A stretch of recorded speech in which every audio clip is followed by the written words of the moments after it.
ಆ 3 ಜನ ಒಟ್ಟಿಗೆ ನೋಡ್ಬಿಟ್ಟು ನಾನು ಫುಲ್ಲು ಶಾಕು. ನಾನೊಂದ್ ಸಿನಿಮಾ ಮಾಡ್ತಾ ಇದೀನ, ನಾನು ಇದಕ್ಕೊಂದ್ ನಾಯಕ ನಟನ, ಇವರೆಲ್ಲ ನನ್ನ ಸಿನಿಮಾದಲ್ಲಿ ನಾನು ಅವ್ರ ಜೊತೆ ಆಕ್ಟ್ ಮಾಡ್ತಾ ಇದೀನ. ಫಸ್ಟ್ ಆಫ್ ಆಲ್ ಒಂದು ಕ್ವೆಶನ್ ನನ್ಗೇನೆ. ಆಮೇಲೆ ಇಷ್ಟೊಂದ್ ಜನ ಕೋ ಆರ್ಟಿಸ್ಟ್ ಗಳಿದಾರಲ್ಲ ಸರ್, ಇಷ್ಟು ದೊಡ್ಡ ದೊಡ್ಡ ಆಕ್ಟರ್ಗಳು ಇವರೆಲ್ಲರೂ 100 200 ಪಿಕ್ಚರ್ ಮಾಡಿರೋ, ಹೌದು, ಅವರ ನಿಮ್ಮ ನಡುವೆ ಒಬ್ಬೊಬ್ರದ್ದು ಏನಾದ್ರು ಹೇಳ್ಕೊಳ್ಳೋದಾದ್ರೆ sir? ಅಂದ್ರೆ ಸ್ಟಾರ್ಟಿಂಗೇನೆ ನಾವೇನ್ ಮಾಡ್ಬಿಟ್ವಿ, ಅದೇ ಅಂದ್ರೆ ಒಂದ್ 2 ದಿನ ಬೇರೆ ಕಡೆ ನಮ್ದು ಪರ್ಸನಲ್ ಶೂಟ್ ಮಾಡ್ತಾ ಇದ್ವಿ. ಅವಾಗ ಯಾರು ಸೀನಿಯರ್ ಆರ್ಟಿಸ್ಟ್ಗಳಾಗಿರ್ಲಿ, ಮುಂಚೆನೆ ಎಸ್ಟಾಬ್ಲಿಷ್ ಆಗಿರೋರು ಯಾರು ಇರ್ಲಿಲ್ಲ ಅವಾಗ. ನಾನು ಹೀರೋಯಿನ್ ಮತ್ತೆ ಇನ್ನೊಂದ್ 2 ಸೀನ್ ಇತ್ತು. ಸೊ ಆಮೇಲೆ ಮಧ್ಯದಲ್ಲಿ ಆಗ್ತಾ ಏನ್ ಮಾಡ್ಬಿಟ್ಟು ಶೋಭ್ರಾ ಸರ್ ಬಂದ್ಬಿಟ್ರು ಮೊದಲಿಗೆ. ಫಸ್ಟ್ ಡೇನೆ ಹೋಗ್ಬಿಟ್ಟು ಓದೆ ಎದ್ದೆ ಸರ್ ನಾನು. ಅದು ಮಾಮೂಲಿ, ಅವ್ರು ಸಖತ್ ಜಾಲಿಯಾಗಿ ಮಾತಾಡ್ತಾರೆ. ಅಂದ್ರೆ ಅವನು ಹೊಸೊಬ್ಬ, ನಾನು ಈಗ ಇಷ್ಟು ದೊಡ್ಡ ಕಲಾವಿದ್ರು ಏನ್ ಹಂಚ್ಕೊಂಡ್ಬಿಡ್ತಾವ ಹುಡುಗ ಅಂತ. ಸರ್ ಫಸ್ಟ್ ಡೇನೆ ಅವ್ರು ಜಾಲಿ ಸ್ಟಾರ್ಟ್ ಮಾಡ್ಬಿಟ್ರು ನಿಮ್ ಜೊತೆ. ಅವ್ರಿಗೆ ಆ ಸೆನ್ಸ್ ಇದೆ ಸರ್. ಅವ್ರಿಗೆ ಹೊಸೊಬ್ರಿಗೆ ಅನ್ಕಂಫರ್ಟಬಲ್ ಮಾಡಬಾರ್ದು ನಾವು ಅನ್ನೋದು ಅವ್ರಿಗೆ ದೊಡ್ಡ ಮನ್ಸಿದೆ ಅವ್ರಿಗೆ. ಬಂದಂಗೆ ಬಾರ ಸರಿ ಆಯ್ತು ಅಂತ ನೋಡಿದ್ರೆ ಅವತ್ತು ನಾವು ಫೈಟೇ ಇಟ್ಕೊಂಡ್ಬಿಟ್ಟಿದೀವಿ. ಮೊದಲನೇ ದಿನ 4th ಡೇ ಫೈಟ್ ಇಟ್ಕೊಂಡ್ಬಿಟ್ಟಿದ್ವಿ. ಅದು ಏನಿಲ್ಲ ಅಂತ 6 ದಿನ ಶೂಟ್ ಮಾಡಿದೀವಿ ಅದನ್ನ.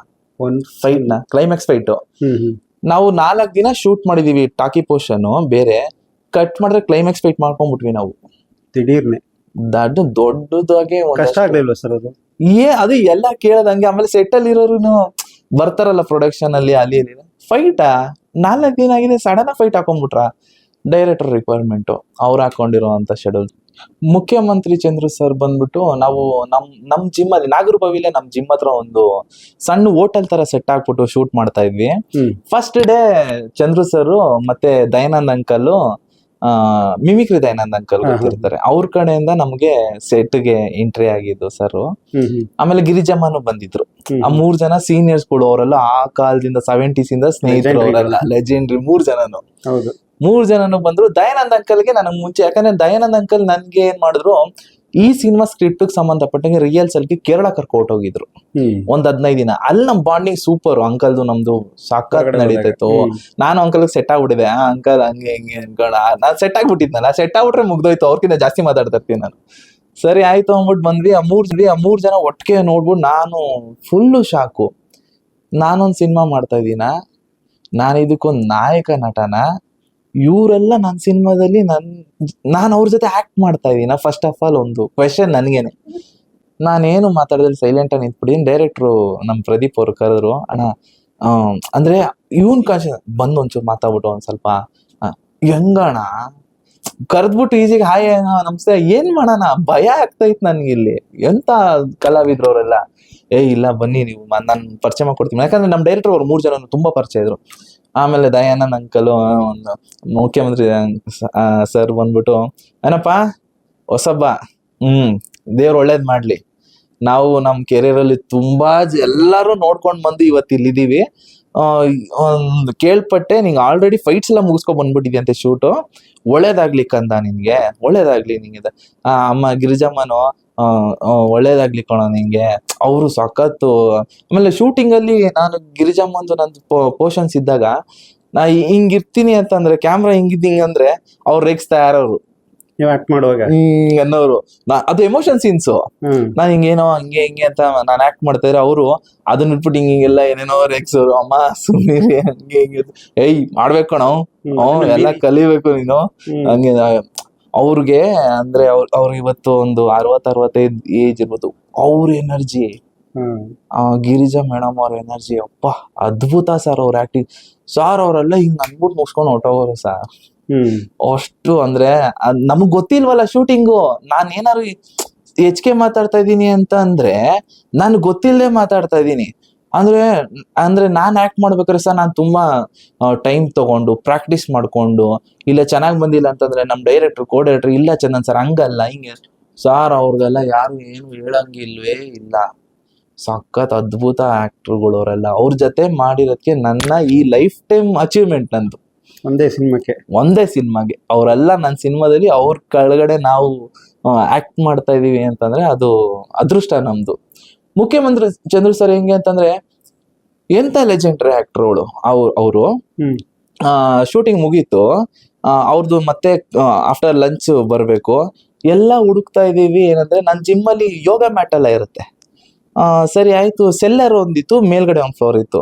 ಎಲ್ಲಿ ನೋಡ್ರಿ ಅಂತ ಅಂದ್ಬಿಟ್ಟು ನಾನೇ ಹುಡ್ಕೋಣ ಅಂದ್ಬಿಟ್ಟು ನಾನೇ ಎಲ್ಲೋ ಸರ್ ಎಲ್ಲೋ ಅಂತ ಹಿಂಗಂದ್ರೆ ನೋಡೋಣ ಅಂತಂದ್ರೆ ಆ ಮೂಲೆಯಲ್ಲಿ ಯೋಗ ಮ್ಯಾಟ್ ಹಾಕೊಂಡು ಆ ಟವಲ್ ಹಿಂಗ್ ಮರ್ಚ್ಬಿಟ್ಟು ಹಿಂಗ್ ಮಲ್ಕೊಂಡ್ಬಿಟ್ಟಿದ್ರು ಅಲ್ಲೇ. ಸರಿ ಆಯ್ತು. ಅಂದ್ರೆ ಅವ್ರನ್ನೆಲ್ಲ ನಾವು ಟಿವಿಲಿ ಚಿಕ್ಕ ವಯಸ್ಸಿಂದ ನೋಡ್ತಾ ಇದೀವಿ. ಮತ್ತೆ ಎಂತೆಂತ ದೊಡ್ಡ ದೊಡ್ಡ ಆಕ್ಟರ್ ರಾಜ್ಕುಮಾರ್ ಸರ್ ಜೊತೆ ಮಾಡಿದ್ದಾರೆ. ಅಲ್ಲಿಂದ ಹಿಡಿದು ಇವತ್ತವರೆಗೂ ಅವ್ರು ಆಕ್ಟ್ ಮಾಡ್ತಾನೆ ಇದ್ದಾರೆ. ನಿಮ್ ಜೊತೆ ಮಾಡ್ತಿದ್ದಾರೆ. ಹೌದು, ನನ್ ಜೊತೆ ಅದು ದೊಡ್ಡ ಅದೃಷ್ಟ.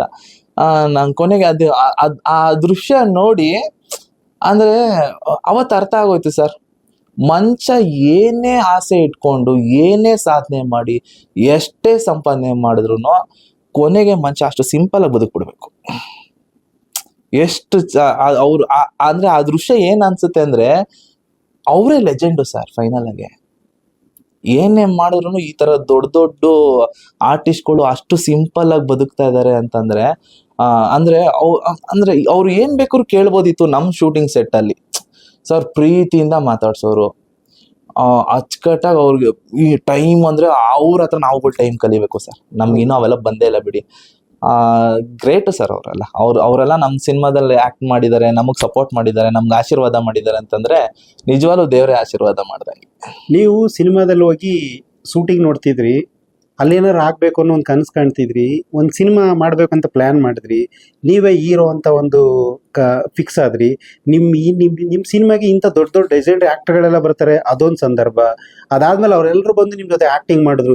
ಈ ಪ್ರತಿಯೊಂದು ಹಂತದಲ್ಲೂ ನಿಮ್ಗೆ ಒಂದೊಂದು ಜೀವನದ ಒಂದೊಂದು ಅನುಭವಗಳು. ಇದಕ್ಕೆ ಏನ್ ಹೇಳೋದಂದ್ರೆ ಮಿರಾಕಲ್, ಅದ್ಭುತ ಯಾವಾಗ್ಲೂ ಒಂದ್ಸತಿ ನಡೆಯುತ್ತೆ ಅಂತಾರಲ್ಲ, ನನ್ನ ಜೀವನದಲ್ಲಿ ನಡೆದ್ಬಿಡ್ತು ಸರ್. 100 ಸಿನಿಮಾ ಇದೊಂದೇ ಸಿನಿಮಾದಲ್ಲಿ ಫುಲ್ಫಿಲ್ ಆದಂಗಿದೆ. ನನ್ನ ಪ್ರಕಾರ ನಿಜಾನೇ ಅನ್ಕೊಳ್ಳೋಣ ಅದನ್ನ. ಯಾಕಂದ್ರೆ ನಾನಂತೂ ಅನ್ಕೊಂಡಿರ್ಲಿಲ್ಲ ಸರ್. ನನಗೆ ಗೊತ್ತು ನಾನು ಹೀರೋ ಆಗ್ತೀನಿ, ನಾನೇನೋ ಇಲ್ಲ ಸರ್, ನಾವು ಅನ್ಕೊಂಡಿಲ್ಲ. ಅದ್ ನಿಲ್ಲಲ್ಲ ಅದು ನಾವು ಅಂದ್ರೆ ಎಲ್ಲರಿಗೂ ಒಂದು ಒಳಗಡೆ ಒಂದು ಆಸೆ ಇರ್ತದಲ್ಲ, ನಾನು ಹೀರೋ ಆಗೋಣ, ನಾನು ಹೀರೋ, ಅವ್ರು ನೋಡಿ ನಾನು ಈ ತರ ಇರುತ್ತೆ ಸರ್. ಹೊರ್ತು ಅದೊಂದು ಗಟ್ ಫೀಲಿಂಗ್ ಇರುತ್ತೆ ಗೊತ್ತಾ, ನಾನು ಹೀರೋ ಆಗೇ ಆಗ್ತೀನಿ, ನಾನೇನೋ ಮಾಡೇ ಮಾಡ್ತೀನಿ, ಈ ತರದವರೆಲ್ಲ ನನ್ನ ಸಿನಿಮಾದಲ್ಲಿ ಮಾಡೇ ಮಾಡ್ತಾರೆ, ನನ್ಗೊಂದು ಈ ತರದೊಂದು ದೇವ್ರ ಆಶೀರ್ವಾದ. ಸರ್ ಇಮ್ಯಾಜಿನೇಷನ್ನೇ ಬೇರೆ, ವಾಸ್ತವನೇ ಬೇರೆ. ಆದ್ಮೇಲೆ ಇವಾಗ ನೀವು ಕೇಳಲ್ಲ ಪ್ರಶ್ನೆ, ಮಿರಾಕಲ್ ಸರ್. ಯಾವುದೋ ಒಂದು ಜನ್ಮದ ಪುಣ್ಯ ಅನ್ಕೊಂತೀನಿ, ದೇವ್ರ ಆಶೀರ್ವಾದ. ಇವರುಗಳೆಲ್ಲ ನಮ್ಮ ಸಿನಿಮಾದಲ್ಲಿ ಇದ್ದು ನನ್ಗೆ ಆಶೀರ್ವಾದ ಮಾಡಿದ್ರಂದ್ರೆ ಇದು ಗ್ರೇಟ್. ಇದು ಸರ್ ನಿಜವಾಗ್ಲೂ ಇದು ರೆಕಾರ್ಡಿಂಗ್ಗೋಸ್ಕರ ಎಲ್ಲ ಎಷ್ಟೋ ಒಂದು ತಿಂಗಳಿಗೆ 120ರಿಂದ 130 ಚಿತ್ರಗಳು ಕನ್ನಡ ಇಂಡಸ್ಟ್ರಿಯಲ್ಲಿ ತಿಂಗಳಿಗೆ ಬಿಡುಗಡೆ ಆಗುತ್ತೆ ಅಂತ ಕೇಳಿದ್ವಿ. ಆದರೆ ಈ ಒಂದು ಚಿತ್ರಕ್ಕೆ ಇಷ್ಟೊಂದು ಎಲ್ಲಾ ತರದ ಒಂದು ದೇವತೆಗಳೇ ರೂಪದಲ್ಲಿ ನಿಮ್ಮ ಚಿತ್ರಕ್ಕೆ ಬಂದಿದ್ದಾರೆ. ನಿಜವಾಗ್ಲೂ ಕದೀಮ ಹೆಸರೇ ಎಷ್ಟೊಂದು ಟ್ರೆಂಡ್ ಆಗಿದೆ. ನಿಜವಾಗ್ಲೂ ಕೂಡ ಅದು ಚಿತ್ರ ಯಶಸ್ವಿಯಾಗಿ ನಿಮ್ಗೆ ಒಂದು ಭವಿಷ್ಯ, ಕನ್ನಡ ಜನತೆಗೆ ನಿಮ್ಮಿಂದ ಒಂದಷ್ಟು ಹೊಸ ಚಿತ್ರಗಳು ಬರ್ಲಿ ಅಂತ ನಾವು ನಿರೀಕ್ಷೆ ಮಾಡ್ತೀವಿ. ಚಿತ್ರ ನೋಡುವಂತ ಪ್ರೇಕ್ಷಕರಿಗೆ ಏನ್ ಹೇಳಕ್ ಇಷ್ಟಪಡ್ತೀರಾ? ಅಂದ್ರೆ ಸೇಮ್ ಸಿನಿಮಾ ಮಾಡಿದವರೆಲ್ಲ ಕೇಳೋ ತರ ಅಂದ್ರೆ ಕನ್ನಡ ಸಿನಿಮಾ ಮಾಡಿದೀವಿ, ದಯವಿಟ್ಟು ಕಷ್ಟಪಟ್ಟಿದೀವಿ, ಮಾಡಿದೀವಿ, ಇದೆಲ್ಲ ಹೊರ್ತುಪಟ್ಟು ಏನಂತಂದ್ರೆ ನಿಜವಾಗ್ಲು ಅಂತಂದ್ರೆ ಕನ್ನಡ ಸಿನಿಮಾ ಬೆಳೆಸಿರೋದು, ಉಳ್ಸಿರೋದು ಇವತ್ತರೆಗೂ ನಾವು ಇವಾಗ ಒಂದು ಸಿನಿಮಾ ಮಾಡಿ ಕಷ್ಟಪಟ್ಟು ಒಂದಷ್ಟು ದುಡ್ಡುಗಳನ್ನ ಹಾಕಿ ಮಾಡ್ತಿದೀವಿ ಅಂತಂದ್ರೆ ಅದಕ್ಕೆ ಪ್ರೇರಣೆ ಶಕ್ತಿನೇ ನಮ್ಮ ಕನ್ನಡ ಜನ. ಅವರು ಇವಾಗ ಏನಂತಂದ್ರೆ ಯಾವ್ದೋ ಒಂದು ಶೆಡ್ಯೂಲ್ ಅಲ್ಲಿ ಬಿಸಿ ಇರ್ಬೋದು, ಅವ್ರಗಳ್ದೇ ಆದಂತ ಕಮಿಟ್ಮೆಂಟ್ ಇರ್ಬೋದು. ನಮ್ಗೆ ಪ್ರಶ್ನೆಗಳು ಅಂದ್ರೆ ಕೆಲವು ಸಿನಿಮಾದವ್ರಿಗೆ ಪ್ರಶ್ನೆ ಕೇಳ್ತಾರೆ, ಬೇರೆ ಲ್ಯಾಂಗ್ವೇಜ್ ಎಲ್ಲ ಸಿನಿಮಾದಲ್ಲಿ ಜನ ನೋಡ್ತಾ ಇಲ್ವಾ ಸರ್? ಅದಕ್ಕೆ ಉತ್ತರ ನಾವೇನ್ ಹೇಳ್ಬೇಕು ಅಂತಂದ್ರೆ ಒಂದೇ, ನಮ್ ಜನನು ನಮ್ ಪಿಕ್ಚರ್ ನೋಡ್ತಾರೆ. ಅವ್ರಿಗೆ ಗೊತ್ತು ಯಾವ ಸಿನಿಮಾ ನೋಡ್ಬೇಕು, ಯಾವ ಸಿನಿಮಾ ನೋಡ್ಬಾರ್ದು, ಅಥವಾ ಎಲ್ಲಾ ಸಿನಿಮಾನು ನೋಡ್ಬಿಟ್ಟು ಎಲ್ಲಾರ್ಗು ಆಶೀರ್ವಾದ ಮಾಡ್ಬೇಕು. ಅದಕ್ಕೊಂದು ಟೈಮ್ ಪೀರಿಯಡ್ ಸರ್. ಅದೇ ಎಲ್ಲಾರು ಒಂದ್ ಮಾತಿಲ್ವಾ, ನೆನ್ನೆ ಇದ್ದಂಗೆ ಇವತ್ತಿಲ್ಲ, ಇವತ್ತಿದ್ದಂಗೆ ನಾಳೆ ಇರಲ್ಲ. ಅಂದ್ರೆ ಕನ್ನಡ ಇಂಡಸ್ಟ್ರಿಗೂ ಆಲ್ರೆಡಿ ದೊಡ್ಡವ್ರು ಕಟ್ಟಿ ಬೆಳೆಸಿ ಬಿಟ್ಬಿಟ್ಟಿದ್ದಾರೆ. ನಾವೊಂದ್ ಸಿನಿಮಾ ಮಾಡಿದೀವಿ ಸಣ್ಣದಾಗೆ, ಅದನ್ನ 18ನೇ ತಾರೀಕು ಇದೇ ತಿಂಗಳು ಬರ್ತಾ ಇದೀವಿ. ಜನಗಳು ಆಶೀರ್ವಾದ ಮಾಡೇ ಮಾಡ್ತಾರೆ. ನನ್ಗೂ ಅವ್ರ ಪ್ರೀತಿ ವಿಶ್ವಾಸ ಸಿಗುತ್ತೆ ಅಂತ ನಂಬಿದೀನಿ. ಎಲ್ಲ ಅವ್ರ ಆಶೀರ್ವಾದ. ಏನ್ ಕೇಳ್ಕೊಳ್ಳೋದು ಏನಂತಂದ್ರೆ ಪ್ರತಿ ಮನೇಲೂ ಒಬ್ಬ ತುಂಟು ಹುಡುಗ ಇರ್ತಾನೆ, ಅವನಲ್ಲೊಬ್ಬ ಕಳ್ಳ ಇರ್ತಾನೆ, ಕದೀಮ ಇರ್ತಾನೆ, ಯಾವುದೋ ಒಂದು ರೀತಿಲಿ ಒಂದು ತುಂಟತನ ಮಾಡ್ತಾನೆ ಇರ್ತಾನೆ. ಅವನ್ಗೆ ಒಂದು ಒಳ್ಳೆ ಭವಿಷ್ಯ ಕಟ್ಟಬೇಕು ಅಂತ ತಂದೆ ತಾಯಿ ಆದವರು, ಅಣ್ಣ ತಮ್ಮಂದಿರಾಗಿರೋ, ಅಕ್ಕ ತಂಗಿದಿರೋರು ಯೋಚನೆ ಮಾಡ್ತಾನೆ ಇರ್ತಾರೆ.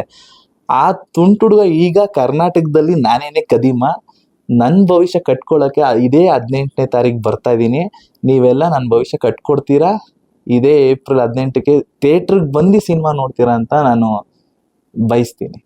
ಆಶೀರ್ವಾದ ಮಾಡಿ.